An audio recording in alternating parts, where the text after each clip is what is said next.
تم نہیں سمجھو گی ارجی، ہماری ضرورت برعکس ہے۔ یعنی ہمیں بے ایمان اور دغاباز ملازمہ چاہیے؟ ارجمند کے لہجے میں حیرت تھی۔ یہ الفاظ ذرا زیادہ سخت ہیں، لیکن بہرحال ہمیں ایسی ہی ملازمہ چاہیے، نور بانو نے بہت سکون سے کہا۔ لیکن کیوں آپی؟ دیکھو یہاں معاملہ بڑی رازداری کا ہے، نور بانو نے اسے سمجھایا۔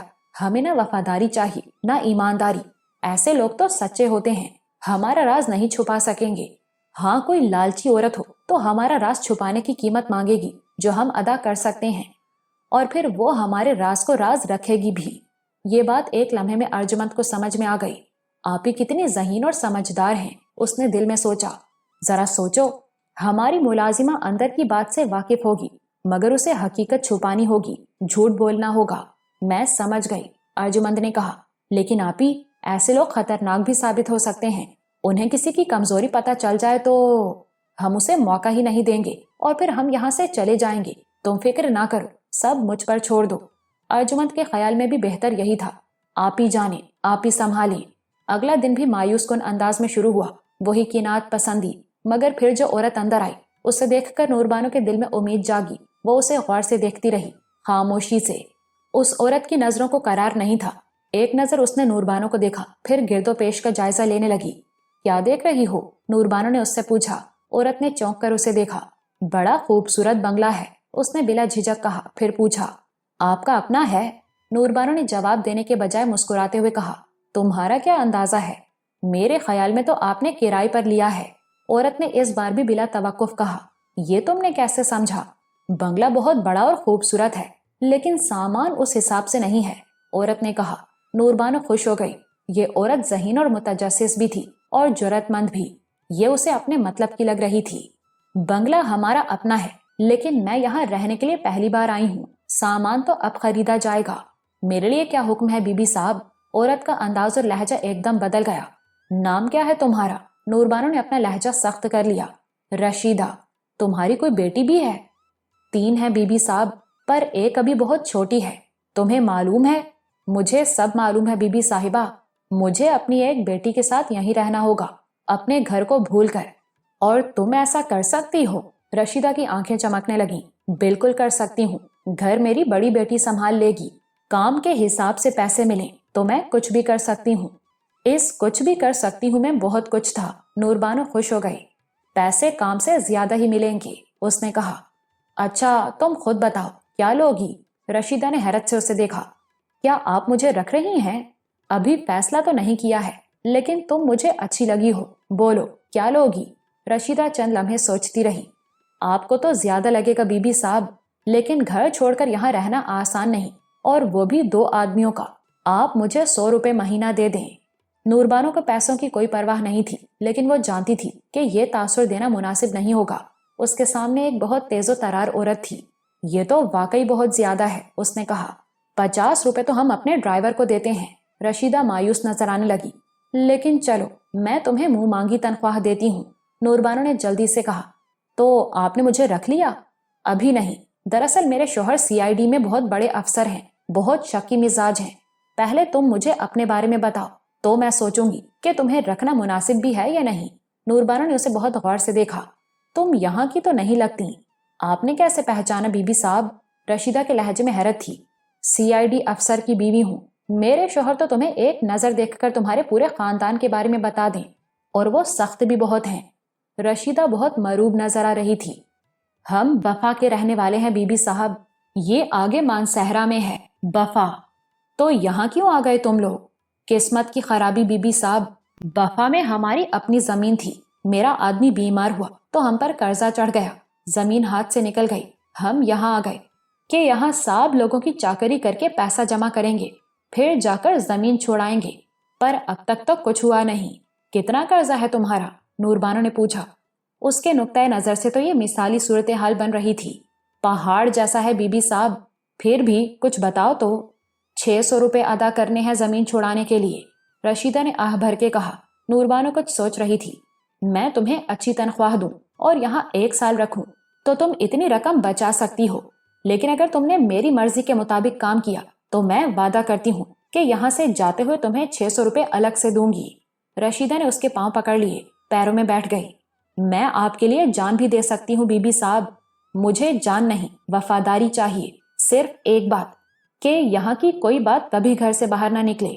آپ سمجھ لیں بیبی صاحب کہ میرے منہ میں زبان ہے ہی نہیں.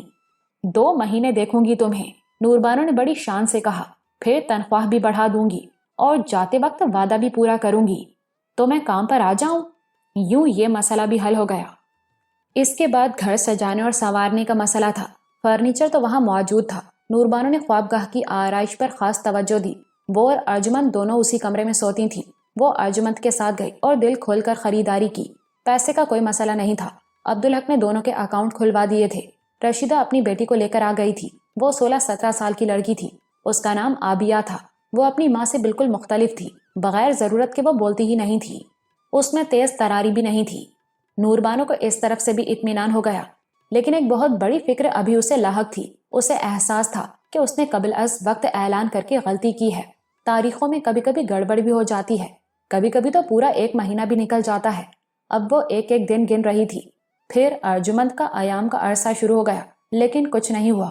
اب ہر گزرتے دن کے ساتھ وہ مطمئن ہو رہی تھی. 10 دن اوپر ہو گئے تو گویا پوری طرح تصدیق ہو گئی. اس شام نور بانو نے رشیدہ سے علیحدگی میں بات کی. یہاں کسی دائی کو بھی جانتی ہو تم؟ میں خود بہت اچھی دائی ہوں، رشیدہ نے کہا. کتنی اچھی؟ نور بانو نے اپنی خوشی چھپاتے ہوئے پوچھا. سارے مرحلے آسان ہوئے جا رہے تھے. چال دیکھ کر پہچان لیتی ہوں بیبی صاحب. تو پہچانا؟ جی بیبی صاحب، بیٹا ہوگا اللہ نے چاہا تو. اب تک بتایا کیوں نہیں تھا؟ آپ کے حکم کے بغیر زبان کھل سکتی ہے بھلا؟ رشیدہ نے معنی خیز انداز میں کہا. اچھی بات ہے، تم بہت سمجھدار ہو. نور بانو بھی مسکرائی. اچھا ذرا یہ بتاؤ کہ بات کس کی کر رہی ہو؟ کس کے ہاں بیٹا ہوگا؟ آپ کے ہاں، اور کس کے ہاں ہو سکتا ہے؟ رشیدہ نے بغیر جھجکے ہوئے کہا. کیسی پہچان ہے تمہاری؟ وہ کہہ رہی ہوں بیبی صاحب جو سب کو بتانا ہے. رشیدہ پھر مسکرائی. میں رازداری کا مطلب سمجھ گئی ہوں اور اس پر عمل کر کے مجھے انعام بھی لینا ہے. اب آپ سمجھ لیں کہ میری زبان پر اس وقت سچ نہیں آیا تو کبھی نہیں آئے گا. باہر کیا، میں تو گھر کی بات گھر میں بھی کرنے والی نہیں. ثبوت آپ کو دے دیا ہے تو انعام بھی پکا سمجھو، لیکن غلطی نہ کرنا. میرا شوہر بڑا جلاد ہے اور یہ سب کچھ اس کے کہنے پر ہو رہا ہے. نور بانو نے دھمکی دینا بھی ضروری سمجھا. مجھے اس سے کیا بیبی صاحب، میں تو بس آپ کی وفادار ہوں.